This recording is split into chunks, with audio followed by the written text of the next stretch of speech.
नमस्कार, मैं हूं आपके साथ प्रिया तिवारी और आप देख रहे हैं केकेडी न्यूज। खबरों की शुरुआत करेंगे, लेकिन उससे पहले नजर डालेंगे इस वक्त की 25 बड़ी खबरों पर। आर्टिकल 370 हटने के बाद जम्मू में पीएम मोदी ने की पहली जनसभा। 20,000 करोड़ की परियोजनाओं की दी सौगात।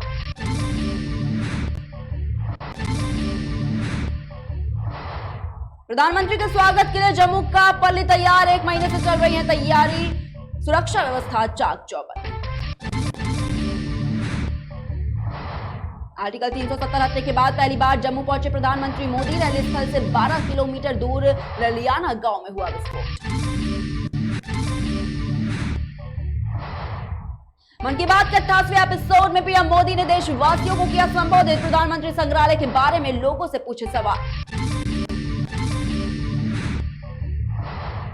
मुंबई में आज लता दीनानाथ मंगेशकर अवार्ड से सम्मानित होंगे प्रधानमंत्री नरेंद्र मोदी। प्रधानमंत्री ने ट्वीट कर दी जानकारी। आतंकवाद पालने वाले देशों पर बरसे केंद्रीय रक्षा मंत्री। कहा, भारत पर आतंकवादी कार्रवाई नहीं की जाएगी बर्दाश्त। Mumbai Ahmedabad bullet train project में आई नई बाधा। जापान ने इनकम टैक्स पर उठा दिया सवाल। मुंबई में हनुमान चालीसा पर मचा घमासान। सांसद नवनीत राणा ने थाने में गुजारी रात। एक और मामले में दर्ज हुई एफआईआर। बांद्रा पहुंचे नवनीत और उनके पति रवि राणा। शनिवार शाम दोनों को मुंबई पुलिस ने किया था गिरफ्तार। राणा दंपति से थाने में मिलने पहुंचे बीजेपी नेता किरीट सौम्या। कार पर पथराव में लगी चोट। वहीं एक बार फिर बढ़े कोरोना के मामले। बीते 24 घंटे में 2500 से अधिक लोग हुए संक्रमित। इस दौरान 44 लोगों की मौत। देश में सक्रिय मरीज की संख्या भी बढ़कर 15,853। इस बार 80,000 लोग करेंगे हज यात्रा। बिना मेहरम के हज यात्रा पर जाएंगे हजारों मुस्लिम महिलाएं।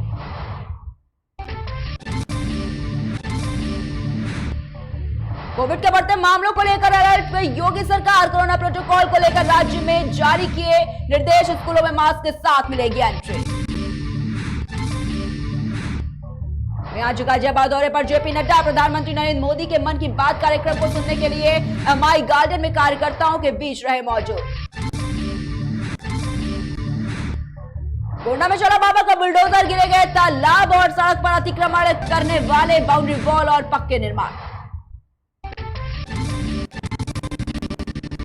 किसानों की आत्महत्या को लेकर नवजोत सिंह सिद्धू ने केजरीवाल पर साधा निशाना। कहा, पंजाब के लिए खत्म हुई केजरीवाल की फिक्र। जहांगीरपुर हिंसा के आरोपियों पर कसा मनी लॉन्ड्रिंग का शिकंजा। ईडी ने दर्ज किया केस। अवैध संपत्तियां जब्त कर सकती हैं एजेंसियां। भाईचारा बढ़ाने के लिए आज शाम 6 बजे जहांगीरपुरी में निकलेगी तिरंगा यात्रा। हिंदू मुस्लिम समुदाय के 50 लोग होंगे शामिल। शिमला के तारा देवी जंगल में लगी भीषण आग। 80 घंटे के बाद भी नहीं पाया जा सका काबू। करोड़ों की वन संपदा और वन्य जीव जलकर हुए राख। नाइजीरिया के अवैध तेल रिफाइनरी में धमाका। हादसे में 100 से ज्यादा लोगों की मौत। मृतकों की नहीं हो सकी है पहचान।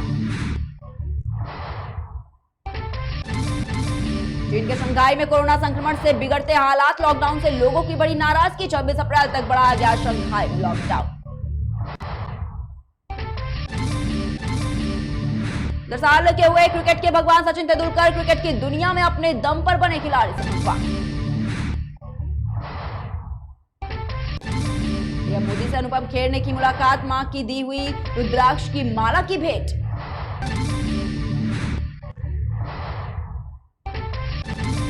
बालिका वधू अविका गौर के हाथ लगा बड़ा प्रोजेक्ट। विक्रम भट्ट की फिल्म से करेंगी बॉलीवुड में एंट्री। कंट्रोवर्सीज के बीच भारत पहुंचे Oscar winner actor bill Smith. Spiritual गुरु सदगुरु के साथ बिताएंगे समय। और रुक करेंगे अब खबरों की ओर। नवादा के सिरदला प्रखंड में आयुष हेल्थ एसोसिएशन के बारे में एक दिवसीय प्रशिक्षण दिया गया। आपको बता दें कि Ayush health association ministry of corporate affairs government of India के तत्वाधान में डीडीटी क्लास से हर वॉल्ट के छात्र और छात्राओं को आयुष स्वास्थ्य का प्रशिक्षण दिया गया। आपको बता दें कि प्रशिक्षण आयुष हेल्थ एसोसिएशन मिनिस्ट्री के डायरेक्टर आर कुमार और चीफ डायरेक्टर राजेश कुमार के द्वारा दिया गया है।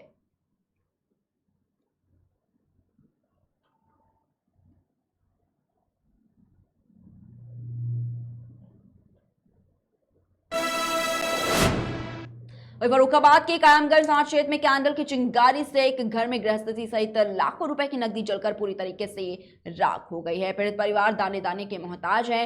पीड़ित महिला का यह कहना है कि उसने लगभग 3 लाख रुपए जमीन खरीदने के लिए रखे थे, जो इस आग में जलकर राख हो गए। सरस्वती, क्या घटना हुई आपके यहाँ? कैसे? मोमबत्ती से। आप लोग कहाँ थे? हम बारात में गए थे रामपुर। कौन कौन गया था बारात में? हम बच्चे सब गए, हमारे पति घर पे थे। उन्होंने मोमबत्ती जला के खाना खाने चले गए होटल पे। लौट के आए, उन्हें बाहर ही लेट गए, अंदर गेट खोल के देखा नहीं, तो इसकी वजह सब जल गई। अच्छा, क्या क्या जल गया? सामान देखा तुमने आके? पूरा खाने पीने सामान, कपड़े लिखते जो भी था पूरा टोटल जल गया, कुछ भी अच्छा, नहीं बचा। कैश कितना रखा हुआ था? नगद में रखे थे कुछ? क्या चीज़? नकदी रखी थी? हाँ, कितनी? जगह 3 लाख रुपए थे। 3 लाख रुपए। जगह की बात कर रहे थे तो हमारे पास जो थे हमने निकाल लिए सारे पैसे। अच्छा, हाँ, टोटल सब वही थे। फिर जो आग कैसे बुझाई? आग उन्होंने जलाई, समर चला के उन्हीं लोगों ने बुझाई आग। अच्छा, रात में सूचना नहीं पुलिस को दी किसी ने? ना, कोई है तो ही ना घर कम पुलिस के लोगों ने बुझाई। हमारे के फ़ोन करो तो 12 बजे करीब, मैं वहाँ से आ ना सकते, रात को कोई सवारी ना थी। रामपुर शादी करने गई थी भैया सारी के। मनोरमा कहाँ रहती हैं आप? जेटवा जय रात है। कौन सा मोहल्ला है आपका? जय हमारा नई बस्ती जेटवारो। अच्छा, ये रात में मोहल्ले में आग लगी है, क्या आपको पता लग गया रात में? हाँ, लग गया। हाँ, तो कैसे क्या आग को काबू किया, बुझाया गया? ये जैसे पड़ोसी वाले ने समर चलाया, फिर सबने पानी डाला तो बुझ गई।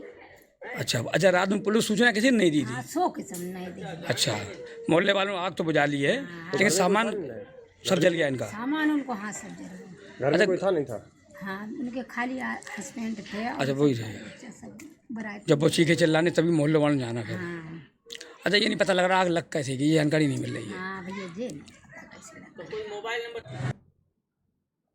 तो फरुखाबाद से खबर आपको बता रहे, जहां पर कायमगंज थाना क्षेत्र में एक कैंडल की चिंगारी से घर की गृहस्थी सहित लाखों रुपए की नकदी पूरी तरीके से जलकर राख हो गई है। और आपको बताना चाहेंगे कि अब जो पीड़ित परिवार है वो दाने दाने के लिए मोहताज बताया जा रहा है, क्योंकि पीड़ित महिला का ये कहना है कि उसने लगभग 3 लाख रुपए जमीन खरीदने के लिए रखे हुए थे, जो इस आग में पूरी तरीके से जलकर राख हो गए हैं। तो तस्वीरें आप देख सकते हैं किस तरीके से घर में आग लगी और जो पूरा सामान था घर का वो जलकर राख हो चुका है।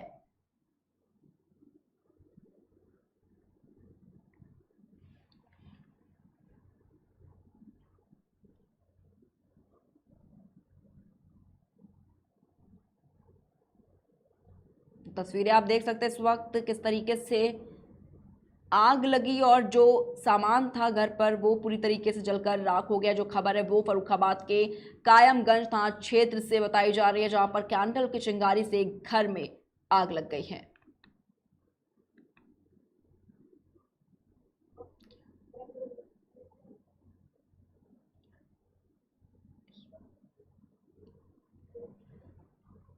और इस खबर तमाम जानकारी के लिए हमारे साथ हमारे संवाददाता दीप चंद जुड़ चुके हैं। तो दीप, आपसे जानना चाहेंगे, जिस तरीके से घर में आग लगी है भीषण, क्या लगता है किसी के जनहानि की भी कोई सूचना जो है वो सामने आई है? जी, आपको बता दें कायमगंज थाना क्षेत्र के गांव जो है गारबाग की है, जहां पर मोमबत्ती की चिंगारी से गृहस्थी का सामान जलकर राख हो गया, जिसमें बताया जा रहा है कि नकदी भी जलकर के राख हो गई है। जी जी मैम। दीप, आपसे जानना चाहेंगे, जिस तरीके से आग लगी है कितने का नुकसान बताया जा रहा है घर का? हाँ, वो बताया, पीड़ित का कहना है कि लगभग जो नकदी थी लगभग 3 लाख रुपए वो भी जलकर राख हो गई, जो सामान भी था वो भी जलकर राख हो गया। यानी इतना सामान नहीं बचा कि पीड़ित जो कुछ खाना पीना भी नहीं बचाए, इतनी समस्या खड़ी हो गई है कि खाने के लिए भी उसके बाद कुछ भी नहीं बचा है।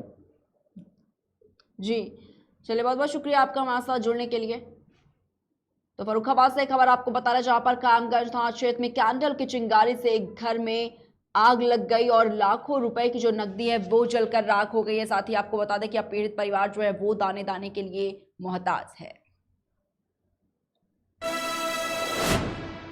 और रुक करेंगे अगली खबर की ओर। फर्रुखाबाद के मोहल्ला लालबाग में ब्राह्मण समाज जनसेवा समिति के द्वारा भगवान परशुराम के जन्मोत्सव पर होने वाले कार्यक्रम की तैयारियों को लेकर रूपरेखा तैयार की गई है, जिसमें हर साल की तरह इस साल भी भगवान परशुराम का जन्मोत्सव धूमधाम से मनाने पर सहमति बनी है।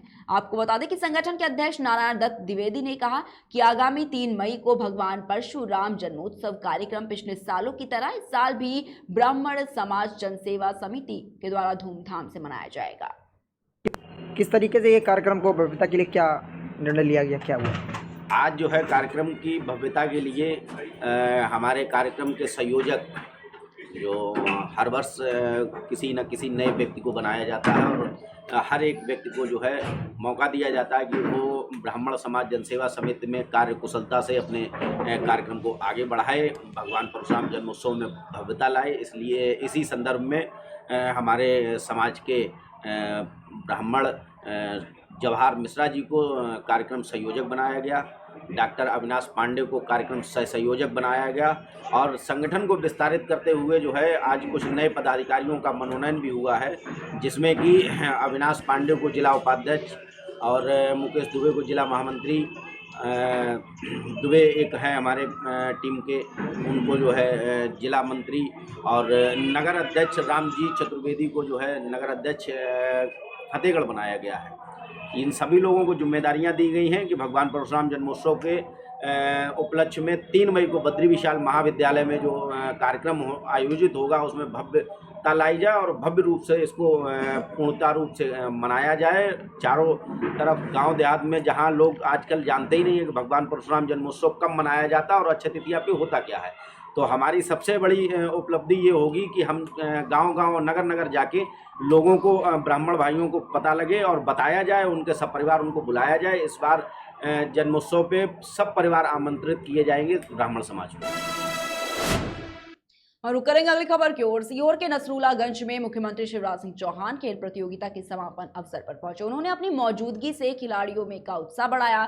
साथ ही सीएम शिवराज ने सभी विजयी टीमों किस तरीके से ये कार्यक्रम को भव्यता के लिए क्या निर्णय लिया गया, क्या हुआ?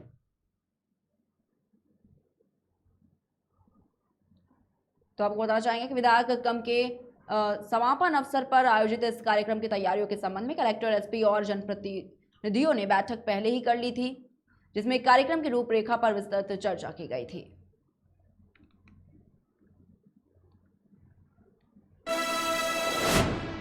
वहीं बांदा में ग्राम पंचायत मवई में एक तालाब के अंदर कुछ आवारा पशुओं ने मिलकर राष्ट्रीय पक्षी मोर को मौत के घाट उतार दिया। आसपास के लोगों ने जब इस दृश्य को देखा तो मौके पर दौड़ के पहुंचे और मोर को बचाने का प्रयास भी किया, लेकिन तब तक उसकी मौत हो चुकी थी। घटना की जानकारी के बाद वन विभाग के कर्मचारी मौके पर पहुंचे और राष्ट्रीय पक्षी मोर के शव को अपने कब्जे में लेकर पोस्टमार्टम के लिए ले गए। आपको बता दें कि इसके बाद राजकीय सम्मान के साथ राष्ट्रीय पक्षी मोर का अंतिम संस्कार किया गया।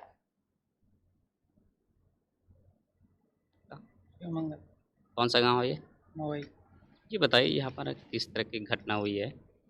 ये मोर उधर नाच रही थी किनारे में, इधर से कुत्ते बैठे हुए थे और जाकर के उसे अचानक दबोच लिए। अच्छा। जब तक रोड से दौड़ दौड़ के आदमी लोग और हम लोग आए तब तक उसको तोड़ दिए। अच्छा, कितने कुत्ते थे? 4 कुत्ते थे। मौत हो गई पंछी की? हाँ, इसकी मौत हो गई। तो क्या लगता है ये जो कुत्ते हैं तो क्या लोगों को भी तमाम तरह के यहाँ आसपास काटते रहते हैं क्या? ये कुत्ते तो खतरनाक हैं बहुत ज़्यादा, रास्ते में भी आदमी को परेशान करते हैं चलने बैठने में। ये पालतू तो है नहीं है कि कोई पालतू कुत्ता हो, आवारा घूमने वाले हैं। जी सर, क्या नाम है आपका? फिरोज खान।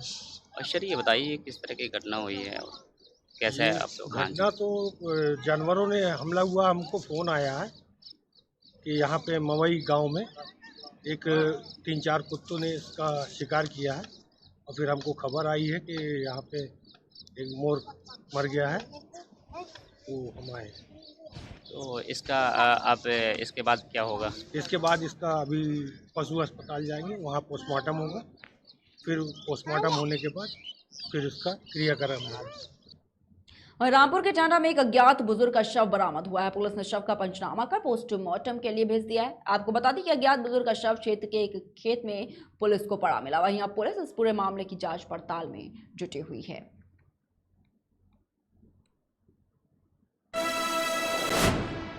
कौशाम्बी के सराय अक्कल थाना क्षेत्र के अकबराबाद गोवाली गांव में भीषण सड़क हादसे में 3 लोगों की दर्दनाक मौत हो गई है। बाइक सवार 3 युवक किनारे खड़े ट्रैक्टर ट्रॉली में भिड़ गए। भिड़ंत इतनी भीषण थी कि तीनों युवकों ने मौके पर ही दम तोड़ दिया। स्थानीय लोगों की सूचना पर पहुंची पुलिस ने शव को कब्जे में लेकर पोस्टमार्टम के लिए भेज दिया है। वहीं हादसे के बाद से परिजनों में कोहराम मचा हुआ है। आपको बता दें कि तीनों युवक शादी समारोह में वेटर का काम करते थे। बहराइच के नानपाना में श्री श्याम मंदिर और रानी सती मंदिर के तत्वाधान में सामूहिक विवाह समारोह का आयोजन किया गया। विवाह समारोह को धूमधाम से मनाया गया। मंदिर कमेटी की ओर से सभी जोड़ों को उपहार भी दिए गए। आपको बता दें कि मंदिर कमेटी की ओर से यह पहला आयोजन था। वहीं मंदिर कमेटी के अध्यक्ष का कहना है कि अगला कार्यक्रम भव्य होगा।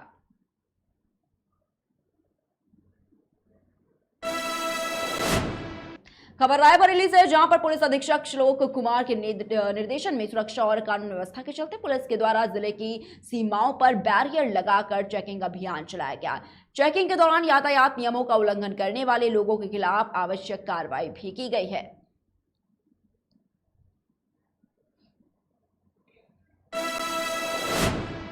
वहीं रायबरेली में डीएम माला श्रीवास्तव और पुलिस अधीक्षक श्लोक कुमार के द्वारा संपूर्ण समाधान दिवस का आयोजन किया गया। इस अवसर पर थाना मिलेरिया पर जनता की समस्याओं के संबंध में जनसुनवाई की गई और इसी क्रम में जिले के समस्त थानों पर राजस्व और पुलिस विभाग के अधिकारियों की अध्यक्षता में समाधान दिवस का आयोजन कर जनता की समस्याएं सुनी गई।